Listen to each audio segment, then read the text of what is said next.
Mesdames, Mesdemoiselles, Messieurs, encore une fois, bonjour. Au micro, Jacques Roger. Alors, nous allons parler d'un sujet qui fait le tour donc, des médias depuis pratiquement déjà une semaine.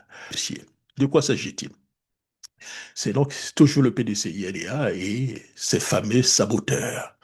Donc, vous voyez, le PDCI-LDA, les saboteurs internes et les contradictions politiques.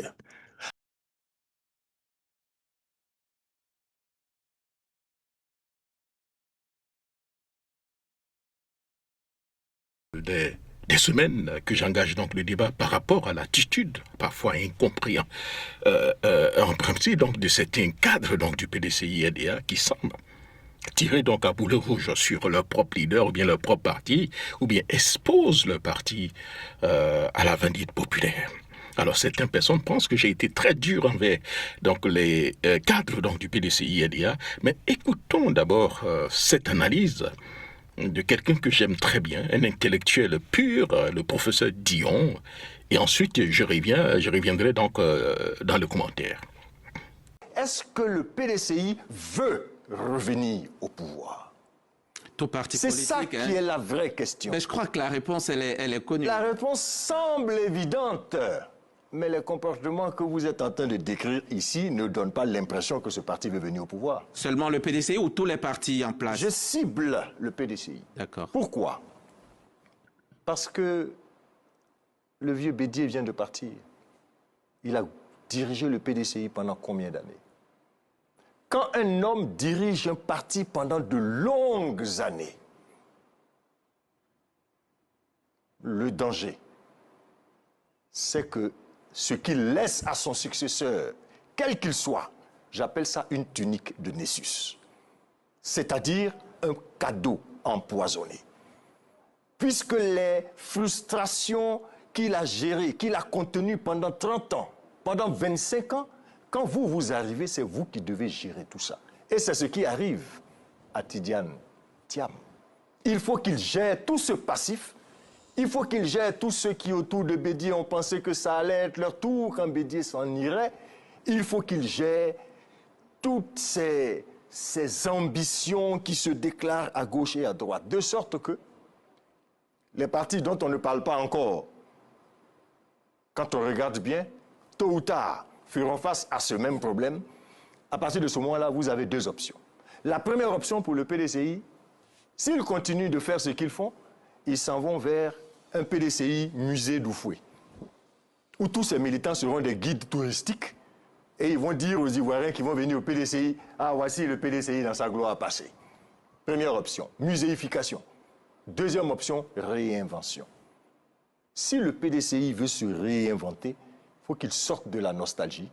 Il faut que le PDCI se donne une identité très claire et il faut enfin que les militants du PDCI, s'ils sont encore militants, arrêtent de prendre leur fétiche et de le mettre sur la place publique pour que tout le monde lapide leur fétiche. Ça, je termine là-dessus.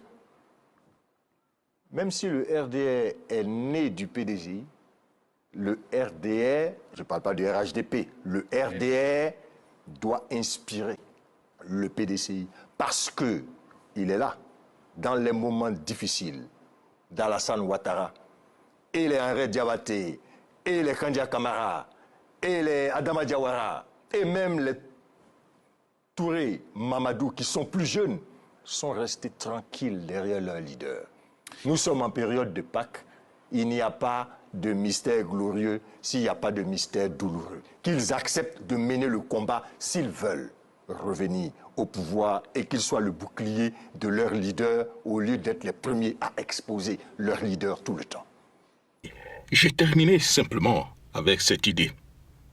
Comme le dit le professeur donc Simplice Dion lui-même, si le PDCI veut revenir au pouvoir, ses cadres doivent cesser de lapider donc leur leader ou bien leur parti en plein soleil.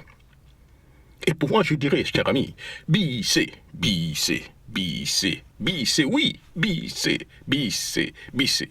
Parce que cela fait donc des semaines que je le dis, des semaines que j'allaite, des semaines que j'observe certains militants tirer donc à boulet rouge sur leur propre propre cadre, ou bien leur propre leader, leur propre parti.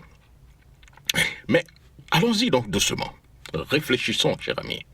Comment un parti peut-il convaincre à l'extérieur s'il se fragilise à l'intérieur? Comment gagner donc une élection si l'énergie est utilisée à se combattre entre soi? La politique, ce n'est pas donc l'autodestruction. La politique, c'est donc l'organisation, la discipline et surtout la stratégie. Mais attention, critiquer n'est pas trahir, mais détruire publiquement sans retenue, affaiblir tout le monde pour finir. Le PDCI a une histoire de sagesse, une histoire de responsabilité et une histoire de construction nationale. Car ce parti ne peut pas donc redevenir ou bien devenir donc le champ donc de bataille permanent. Alors oui, défendez vos idées, défendez votre parti, défendez vos leaders, mais faites-le avec hauteur. Parce qu'au fond, l'objectif est clair, revenir au pouvoir, servir la Côte d'Ivoire, répondre aux attentes des populations. Et cela ne se fera ni donc dans la colère, ni donc dans la division, ni dans le règlement donc de comptes publics. Je le dis encore une fois, bissez. Calmons le jeu, élevons le débat. Restons donc concentrés sur l'essentiel, parce que, comme le disait donc cette phrase forte qui traverse donc le champ, aucun chemin donc de fleurs ne conduit donc à la gloire. C'est donc la pensée de Assalé Timoko Antoine. Merci beaucoup et surtout portez-vous bien. Au revoir. C'est le parti qui fait de chacun de nous ce qu'il est. On ne passe pas de concours pour devenir ministre ni DG. Quelqu'un qui n'est pas loyal au parti, quelqu'un dont l'engagement n'est pas sincère, dont la conviction est vacillante, qui est avec toi, bon, ce n'est pas à moi de te dire ce que tu as à faire. Si toi-même tu es militant, si toi-même tu es bon militant, toi tu sais ce que tu dois faire. Ce n'est pas à moi de dire. Il faut dépasser nos états d'âme.